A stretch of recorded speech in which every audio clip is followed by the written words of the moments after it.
बच्चों, कैसे हैं आप लोग। आज हम शुरू करते हैं पॉलिटिकल का चैप्टर फर्स्ट, जिसका नाम है पावर शेयरिंग। जैसा कि आपको नाम से लग रहा है कि पावर शेयरिंग का मतलब पावर को बांटना। पावर जो है किन किन लोगों के बीच में बंटनी चाहिए, या ये एक बहुत इम्पोर्टेंट पार्ट है डेमोक्रेसी का। डेमोक्रेसी बच्चों देखो, डेमोक्रेसी तब तक नहीं हो सकती जब तक उसमें पावर जो है वो प्रॉपर तरीके से सबके बीच में इक्वली डिस्ट्रीब्यूट ना हो, शेयर ना हो। तो जब तक पावर एक दूसरे के साथ शेयर नहीं की जाएगी तब तक डेमोक्रेसी की कल्पना भी नहीं की जा सकती है। तो कुछ यही सब हम इस चैप्टर में पढ़ने जा रहे हैं। आइए स्टार्ट करते हैं। सबसे पहले इस पावर शेयरिंग में इसका हम मीनिंग देखते हैं कि what do you mean by power sharing. Power sharing is a technique to share the power at different level. It is an idea included it in democracy so that the power is not concentrated at one hand only and that different forms can keep a check on other hand. India is an example of holding together federation where the power is shared between central government and different constituent states. तो इस तरीके से इसका meaning जो है वो clear है। इसके मीनिंग को हम ज़्यादा अच्छे से समझने के लिए यहाँ पे आपको दो देशों की कहानियाँ दी गई हैं। आपके एनसीईआरटी बुक में जो फर्स्ट चैप्टर है, उस फर्स्ट चैप्टर में आपको दो देशों की कहानियाँ दी गई हैं, जिन कहानियों से क्लियर हो जाएगा कि अगर पावर शेयरिंग सही से देश में नहीं होगी तो देश जो है वो देश में कभी कभी सिविल वॉर की स्थिति भी हो जाती है। आइए देखते हैं। सबसे पहले हम पढ़ते हैं श्रीलंका की कहानी। देखो श्रीलंका में बच्चों क्या हुआ था। After independence in 1948, Sri Lanka adopted a series of majoritarian measures to establish Sinhala supremacy over the Tamils. अब देखो श्रीलंका, जैसे कि आपको पता है, हमारे देश का नेबरिंग कंट्री है। तो श्रीलंका में दो तरह के लोग रहते थे। एक तो वहाँ के श्रीलंकन लोग थे जिनको सिन्हालास कहा जाता था, और दूसरे वहाँ पे लोग जो थे वो तमिल लोग थे, जो इंडिया के तमिल से जाकर के वहाँ पे रहते थे। तो जब श्रीलंका इंडिपेंडेंस हुआ 1948 में, तो श्रीलंका ने एक मेजोरिटेन मीज़र को इस्टेब्लिश किया वहाँ पे, जिसमें मेजोरिटेन मीज़र जो था वो वहाँ पे सिन्हालास थे, और सिन्हालास को सुपरमेसी दी गई तमिल से। मतलब कि जो सिन्हालास वहाँ की कम्युनिटी थी, उस कम्युनिटी को जो तमिल्स थे उनके ऊपर सुपरमेसी दी गई, उनको सारे अधिकार जो है वो उनको दिए गए। दोनों में एक जैसी सेम जो चीज़ें होती हैं वो चीज़ें नहीं थी। इन 1956 में एक एक्ट पास हुआ to recognise Sinhala as the only official language, जिसमें जो सिन्हालाज लैंग्वेज थी उसको ऑफिशियल लैंग्वेज घोषित कर दिया गया। अब देखो वहाँ पे कौन कौन से लोग थे। श्रीलंकन लोग थे, सिन्हालाज लोग थे और तमिल लोग थे। तो तमिल लोगों को जो है वो बॉयकॉट कर दिया गया, और सिन्हालाज को जो श्रीलंकन थे उनको सुपरमेसी दी गई। उनकी मेजोरिटी थी, हालांकि देश में सिन्हालाज की मेजोरिटी थी, और मेजोरिटी होने के कारण उनको सुपरमेसी दी गई। और 56 में एक ऐसा एक्ट पास किया गया जिसमें सिन्हालाज जो लैंग्वेज थी उसको ऑफिशियल लैंग्वेज बना दिया गया। अब देखो मेजोरिटिज्म इन Sri Lanka. In 1956, an act was passed which recognized Sinhala as the only official language. ठीक है, सिन्हालास को 1956 में एक एक्ट पास हुआ जिसके तहत सिन्हाला को उसको ऑफिशियल लैंग्वेज बना दिया गया। Sinhalese speaker were preferred both for university position and government job, और जो सिन्हालास लोग थे उनको यूनिवर्सिटी में और गवर्नमेंट जॉब में उनको ही प्रेफरेंस दिया जाता था। कहाँ पे? श्रीलंका में। क्या रीज़न थे, क्या इनके कारण थे? Dominance of Sinhala community due to majority, जो सिन्हाला कम्युनिटी थी उसकी मेजोरिटी होने के कारण उसको प्रेफरेंस दिया गया। 1956 में जो एक्ट पास किया गया, उस एक्ट के कारण जो सिन्हाला थी उसको ऑफिशियल लैंग्वेज घोषित कर दिया गया। Preferential policies favour Sinhalas in university positions and jobs, university positions में, जॉब्स में, हर जगह इनको प्रेफरेंस दी जाने लगी। State to protect and foster Buddhism को, इसके तहत जो बुद्धिज्म था उसको ज़्यादा से ज़्यादा माना जाने लगा। Why is power sharing desirable? अब पावर शेयरिंग जो है वो क्यों डिजायरेबल है? देखो बच्चों, पावर शेयरिंग जब तक नहीं होगी तब तक कोई भी कंट्री डेमोक्रेटिक कंट्री नहीं हो सकती। ये एक नेचुरल फैक्ट है। अब पावर शेयरिंग क्यों डिजायरेबल है? It reduce the possibility of conflict. ये कन्फ्लिक्ट की भावना को ख़त्म करता है, कम करता है, रिड्यूस करता है। कॉन्फ्लिक्ट मतलब लड़ाई झगड़ा। अब देखो अभी श्रीलंका में अभी आपने देखा सिन्हालास जो थे वो ज़्यादा थे और तमिल्स जो थे वो कम थे। सिन्हालास को स्पेशल पावर मिली, सिन्हालास जो थे उनको स्पेशल ऑफर दिए गए, प्रेफरेंस दी गई उनको, उनकी लैंग्वेज जो थी वो नेशनल लैंग्वेज की गई। तो कहीं ना कहीं जो तमिल लोग थे उनके अंदर कॉन्फ्लिक्ट की भावना उत्पन्न हो गई और उनके बीच में कॉन्फ्लिक्ट की स्थिति हो गई। It provides stability to the government. ये जो है गवर्नमेंट जो है इससे स्टेबल भी नहीं रह सकती है। मॉरल रीज़न अगर हम देखें तो power sharing is the very spirit of democracy. मैंने अभी आपको बताया ये डेमोक्रेसी के लिए बहुत इम्पॉर्टेंट चीज़ है। People have a right to be consulted on how they are to be govern. लोग जो है वो देखते हैं कि कैसे किस तरीके से फिर शासन किया जाता है, गवर्न किया जाता है। Forms of power sharing. Power sharing के फॉर्म्स क्या क्या हैं बच्चों? देखो, power is shared among different organs of the government. सबसे पहले पावर जो है शेयर होती है गवर्नमेंट के अलग अलग ऑर्गन्स के बीच में। Power is shared among government at different level. Government के डिफरेंट लेवल पे शेयर की जाती है। Power is shared among different social groups. Social groups के बीच में भी पावर को शेयर किया जाता है। Power is also share among political parties, pressure groups and movements. इनके बीच में भी पावर को शेयर किया जाता है। Power share among organs of the government. अब देखो यहाँ पे हम जो है गवर्नमेंट के दो तरह के पावर शेयरिंग जो है यहाँ पे हम आपको पढ़ाएंगे। सबसे पहला है हॉरिजॉन्टल और वर्टिकल पावर शेयरिंग। जो गवर्नमेंट की जो पावर शेयरिंग है उसको दो टाइप में बांटा गया है। इसको हॉरिजॉन्टल तरीके से और वर्टिकल तरीके से हम यहाँ पे पढ़ेंगे। तो सबसे पहले हम इसको पढ़ते हैं वर्टिकल तरीके से। इस अकॉर्डिंग जो गवर्नमेंट है उसको तीन पार्टों में बांटा गया है। फर्स्ट होती है लेजिस्लेचर। लेजिस्लेचर मीन्स जो हमारी पार्लियामेंट है जहाँ पे कानून बनता है, जहाँ पे लॉ बनाए जाते हैं। एग्जीक्यूटिव मतलब हमारा जो मंत्रिमंडल है, हमारे जो मिनिस्टर्स हैं वो सब एग्जीक्यूटिव में आते हैं जो कि इम्प्लीमेंट लॉ, जो कि लॉ को बनाते हैं। कहाँ? जहाँ लॉ बनता है और जो लोग लॉ को बनाते हैं, दोज आर कॉल्ड एग्जीक्यूटिव। और जहाँ लॉ बनता है this place is called legislature. इसके बाद थर्ड जो ऑर्गन है, जो हमारी गवर्नमेंट के ऑर्गन है, वो है judiciary.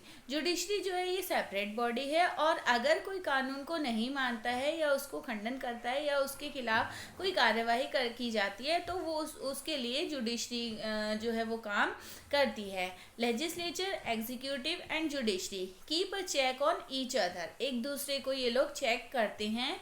This result is balance of power sharing various institution.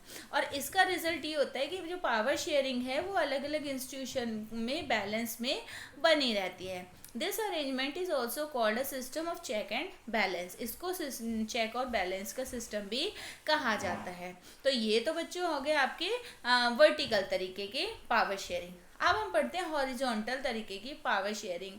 Power sharing at different level of government.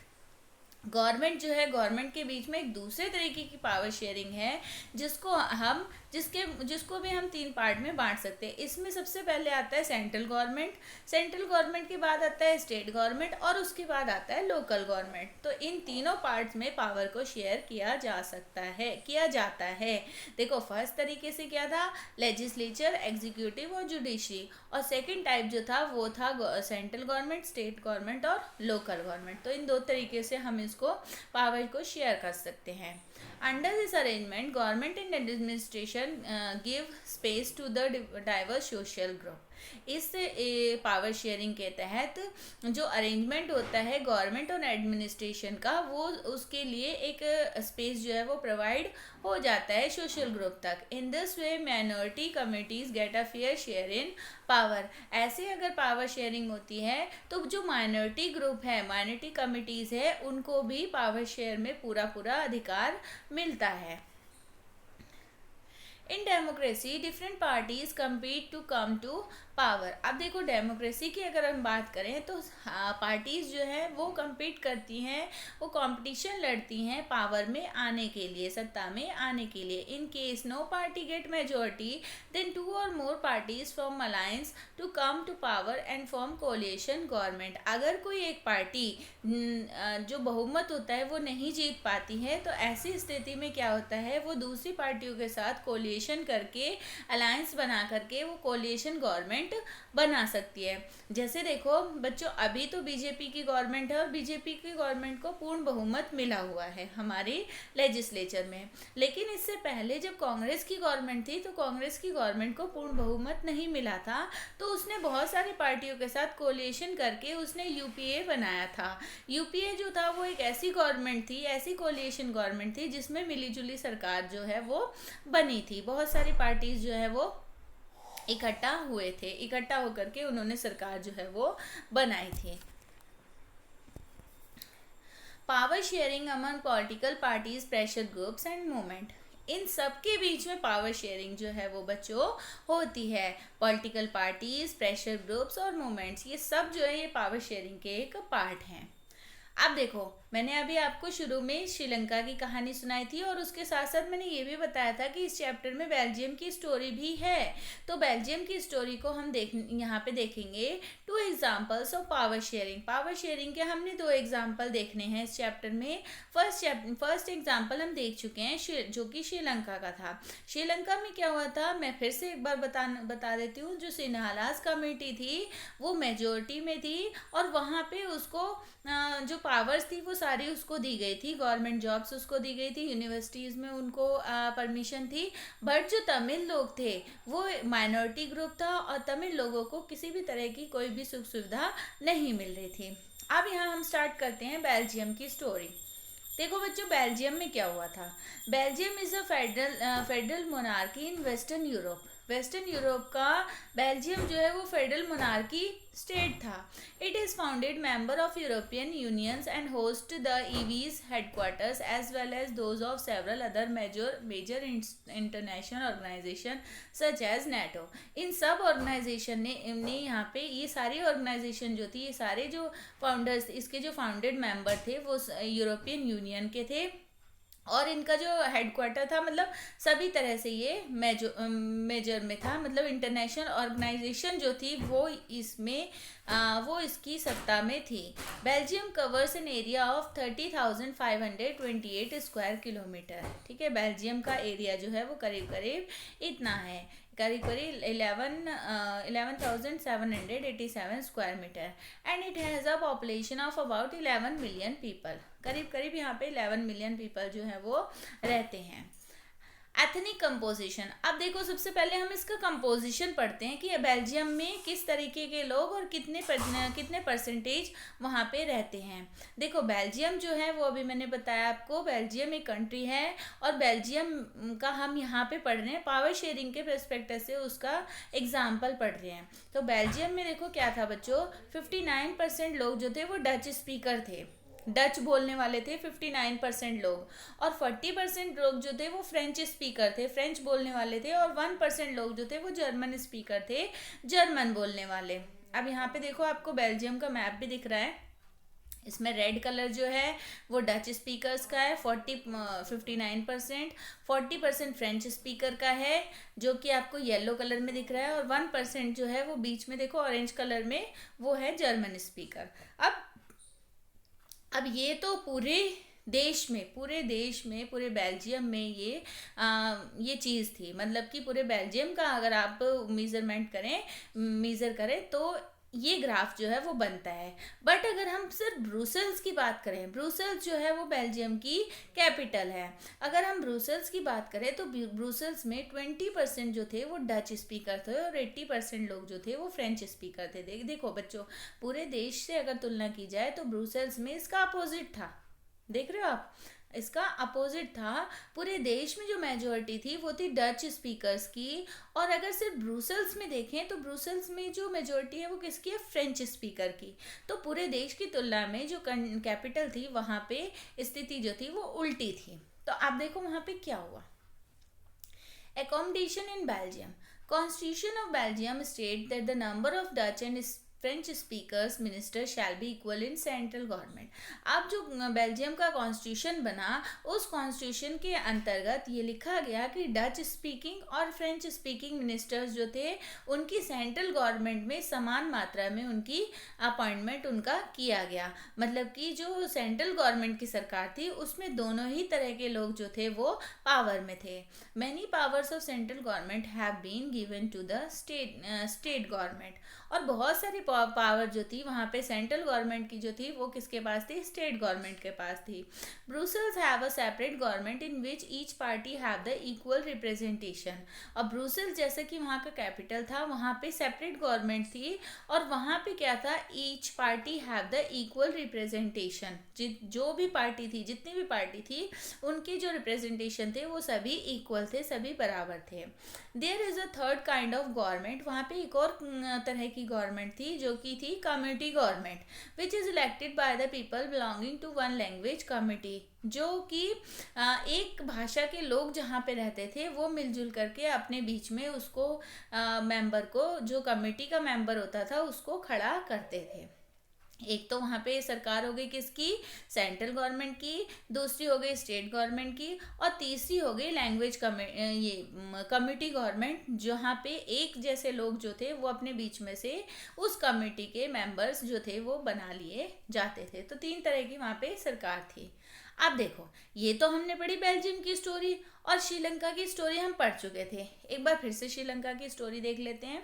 Sri Lankan officially the democratic socialist republic of Sri Lanka. Sri Lanka में डेमोक्रेटिक सोशलिस्ट रिपब्लिक जो है उसकी सरकार थी। Is an island country in the northern Indian ocean of the southern coast of the India. India के southern coast में है ये कंट्री और नॉर्दर्न इंडियन ओशियन के नॉर्थ में है। Subcontinent in South Asia, South Asia के सब कॉन्टिनेंट में है। Known until 1972 as Ceylon. 1972 तक इसको सिलोन कहा जाता था। Sri Lanka has maritime border with India to the north west and the Maldives to the south west. India के बॉर्डर में जो नॉर्थ वेस्ट की तरफ है वो श्रीलंका है, नहीं, नॉर्थ वेस्ट की तरफ श्रीलंका है, और अगर हम देखें तो साउथ वेस्ट की तरफ मालदीव्स है। अब देखो, यहाँ पे हम देखते हैं बच्चों एथनिक कम्युनिटीज ऑफ श्रीलंका, जो कि अभी मैंने आपको पहले पढ़ाया था। देखो इसको थोड़ा सा बड़ा कर लेते हैं, दिख नहीं रहा है। देखो, श्रीलंकन तमिल्स, श्रीलंकन तमिल्स जो थे occupy north and east Hindus and Muslim. जो श्रीलंकन तमिल्स थे उन्होंने नॉर्थ और ईस्ट का जो पार्ट था वो ऑक्युपाई कर रखा था, और इसमें जो लोग थे वो हिंदू और मुस्लिम थे, जो कि कौन थे, तमिल्स थे। और इंडियन तमिल्स जो थे वो कौन थे, हिंदू एंड मुस्लिम थे। तो इंडियन तमिल्स और श्रीलंकन तमिल्स, इन ये जो लोग थे इनका टोटल अगर हम देखें तो ये वहाँ पे 18% लोग थे। वहीं अगर हम दूसरी तरफ देखें सिन्हालास, तो सिन्हालास जो थे वो 74% थे, और जो कि पूरी तरह से बुद्धिस्ट थे। यानी जो तमिल्स थे, जो इंडियन तमिल्स थे और जो श्रीलंकन तमिल्स थे वो हिंदू और मुस्लिम थे, बट जो सिन्हालास थे वो कौन थे, वो बुद्धिस्ट थे। यानी कि वो अबे एक बात पूछनी थी। अब देखो बच्चों, both Sinhalese and Tamil 7% Christian. और बहुत सारे लोग ऐसे थे जो कि सिन्हालास भी थे और तमिल भी थे, सिन्हालास भी बोलते थे और तमिल भी बोलते थे। ऐसे लोग जो थे वो 7% थे और वो क्रिश्चियन थे। मुस्लिम वहाँ पे सिर्फ 1% थे। तो अगर हम मेजोरिटी की बात करें तो सिन्हालास 74% थे, और जो तमिल्स थे वो 18% थे, और जो सिन्हालास और तमिल्स दोनों थे वो 7% थे, और मुस्लिम सिर्फ वहाँ पे 1% थे। देखो उसके बाद क्या हुआ, Sri Lanka emerge as a independent country in 1948। 1948 में वो इंडिपेंडेंट कंट्री बन गया। Government took many step to establish मेजोरिटिज्म। Government ने बहुत सारे ऐसे स्टेप जो है वो एस्टेब्लिश किए। In 1956 an act was pass to recognise Sinhalas in only official language of Sri Lanka. 1956 में वहाँ पे एक एक्ट पास किया गया, पहले भी बता चुके हैं, जिसमें सिन्हालाज को ऑफिशियल लैंग्वेज वहाँ की घोषित कर दिया गया। The preference was given to the Sri Lanka applicant for universities position and government में और यूनिवर्सिटीज पोजीशन में सिर्फ सिन्हाला लोगों को ही प्रेफरेंस दी गई। Moreover government of Sri Lanka was incentives to Tamil language and culture. ज़्यादातर जो वहाँ की गवर्नमेंट थी वो श्रीलंका जो थी वो तमिल लैंग्वेज और कल्चर को ज़्यादा इंसेंटिव नहीं देती थी। अब देखो इसका क्या नतीजा आया बच्चों। अब जब तमिल लोगों को किसी भी तरह के कोई अधिकार नहीं दिए गए, उनकी वैल्यू जो थी वो ज़ीरो कर दी गई, तो क्या हुआ, वहाँ पे सिविल वॉर की स्थिति पैदा हो गई। तमिल्स जो थे उन्होंने वहाँ पे सिविल वॉर कर दिया। देखो पिक्चर्स दी गई हैं सिविल वॉर की, इस टाइप से वहाँ पे सिविल वॉर हुआ था। Bye 1980s several political organisation were found demanding an independent Tamil इलम in northern and eastern part of Sri Lanka. अब देखो सिविल वॉर जब हुआ तब 1980s में जो बहुत सारी पॉलिटिकल ऑर्गेनाइजेशन थी उन्होंने डिमांड की कि तमिल इलम जो है वो नॉर्दर्न और ईस्टर्न पार्ट में बना दिया जाए। श्रीलंका के नॉर्दर्न और ईस्टर्न पार्ट में किसका कब्जा था, तमिल्स का कब्जा था, तो वो तमिल्स को ही दे दिया जाए। The dispute between the two committees and into world wide conflict, it soon turned into a civil war. As a result, thousands of people were forced to leave the civil war is still going on. मतलब civil इसका नतीजा ये हुआ, जब दोनों committee के लोग जो है अपनी अपनी डिमांड मांगने लगे, इसका नतीजा ये हुआ कि सिविल वॉर हुआ और उसमें हज़ारों की संख्या में लोग जो है ज़बरदस्ती उनको उसमें इन्वॉल्व किया गया और हज़ारों की संख्या में लोग जो है वो मारे गए और सिविल वॉर जो है वो अभी तक भी वहाँ पे गोइंग ऑन है, चल रहा है। देखो ये सब सिविल वॉर की पिक्चर्स आपको दिखाई जा रही हैं। तो इस तरीके से बच्चों ये छोटा सा चैप्टर था जो कि आपका यहाँ पे ख़त्म होता है। और इस चैप्टर का सिर्फ यही कहना था कि जब तक डेमोक्रेसी में पावर शेयरिंग नहीं होगी तब तक वहाँ पे डेमोक्रेसी नहीं बन सकती। अभी आपने दो देशों की कहानियाँ पढ़ी, बेल्जियम की और श्रीलंका की। श्रीलंका में आपने देखा सिन्हालास को जो है वो सुपरमेसी दी गई, तमिल्स को जो है वो नेगोशिएट कर दिया गया, तमिल्स को इग्नोर कर दिया गया। तो दोनों में जब अब आप अपने घर की बात ले लो, नॉर्मल सी बात है, अगर आपके घर में आप जो है आपके 2-3 भाई बहन हैं और अगर मम्मी पापा किसी को ज़्यादा प्यार करते हैं तो डेफिनेटली आपके बीच आपके मन में कहीं ना कहीं वॉर मतलब उसके प्रति आपके मन में मतलब घृणा की स्थिति आ जाती है। आप उससे हेट करने लगते हो कि इसको पापा बहुत ज़्यादा मानते हैं, ये अगर कुछ बोलता है तो मम्मी इसको तुरंत देती हैं, लेकिन मैं उसको उस चीज़ को मांगता हूँ तो मम्मी नहीं देती हैं। तो सेम वही चीज़ बच्चों अगर आप देखो तो देश में भी वही चीज़ होती है। देश में अगर किसी कमेटी को, किसी ग्रुप को अगर आप पावर नहीं देंगे तो डेफिनेटली वो कमेटी, वो ग्रुप जो है वो वॉर की स्थिति पैदा कर देगा। तो इस तरीके से बच्चों आप देखो अभी हमारे देश में किसान आंदोलन चल रहा है, मैं उसको थोड़ा सा कनेक्ट करना चाहूँगी। किसान आंदोलन चल रहा है, किसान आंदोलन में क्या है, सरकार ने कानून बना दिया। हालांकि कानून के बहुत सारे मेरिट्स हैं, कुछ डिमेरिट्स भी हैं, बट मेरिट्स ज़्यादा हैं उस कानून के। लेकिन किसानों को लगता है कि ये मेरिट्स जो हैं ये हमारे लिए प्रॉपर नहीं है, इससे हमें कहीं ना कहीं नुकसान है। तो किसान क्या कर रहे हैं, किसान को पूरा प्रोटेस्ट करने का पूरा अधिकार है। अगर वो पीसफुली प्रोटेस्ट कर रहे हैं तो उनको ये अधिकार है, ये हमारे कॉन्स्टिट्यूशन में लिखा हुआ है। तो वो जो प्रोटेस्ट कर रहे हैं वो प्रोटेस्ट क्यों कर रहे हैं, ताकि ये कानून जो है वो वापस लिया जाए। अब उनको लगता है कि ये कानून हमारे लिए ठीक नहीं है, इसके लिए वो प्रोटेस्ट कर रहे हैं, गवर्नमेंट से बात भी कर रहे हैं। लेकिन आप देख रहे हो हमारे देश में कैसी स्थिति पैदा हो गई है इस कानून को लेकर के। हमारे देश में एक तरह से वॉर की स्थिति पैदा, हालांकि जो किसान है वो पीसफुली प्रोटेस्ट कर रहे हैं, कहीं वो शोर शराबा नहीं मचा रहे, कहीं आंदोलन नहीं कर रहे, कहीं वो इस टाइप की हिंसा नहीं कर रहे हैं, लेकिन फिर भी ये कहीं ना कहीं हिंसा का रूप लेती जा रही है। जैसे कि आप देखो 26 जनवरी में वहाँ पे हुआ था, दिल्ली पे हुआ था। हालांकि उनका उनका एम जो था वो पीसफुली डेमोन्स्ट्रेशन करना था। वो यही कह रहे थे कि हम ट्रैक्टर रैली निकालेंगे और शांतिपूर्ण तरीके से निकालेंगे, हम किसी को नुकसान नहीं पहुंचाएंगे। लेकिन बच्चों देखो उस दिन क्या स्थिति हो गई थी हमारे देश की। तो ये क्यों हुआ था? जब पावर अब गवर्नमेंट है, गवर्नमेंट को चाहिए भाई किसानों के लिए बनाया है नियम, किसानों को नहीं पसंद है तो ठीक है उसको वापस ले लो, ख़त्म करो उसको। लेकिन नहीं, गवर्नमेंट को लगता है कि कहीं ना कहीं ये ठीक है कानून। तो कुछ इस टाइप की सिचुएशन जो है, जब पावर का ठीक से शेयरिंग नहीं होती है तो कुछ ऐसी ही सिचुएशन जो है वो देश के अंदर क्रिएट हो सकती है। देश क्या बच्चों, हमारे घरों में भी ऐसी प्रॉब्लम क्रिएट हो जाती है। तो इस तरीके से ये चैप्टर ख़त्म होता है। आप लोग इस चैप्टर को और अच्छे से समझने के लिए आप लोग अपनी एनसीईआरटी की बुक का फर्स्ट चैप्टर है ये, जिसका नाम है पावर शेयरिंग, इसको एक बार रीड करेंगे तो आपको बहुत अच्छे से ये चैप्टर जो है वो समझ में आ जाएगा। आई होप बच्चों आपको समझ में आया होगा। अगर समझ में आया, पसंद आया आपको वीडियो तो आप लाइक कीजिए। अगर आपने पहली बार वीडियो देखा है तो आप इसको सब्सक्राइब कीजिए और ज़्यादा से ज़्यादा अपने फ्रेंड्स के बीच में शेयर कीजिए।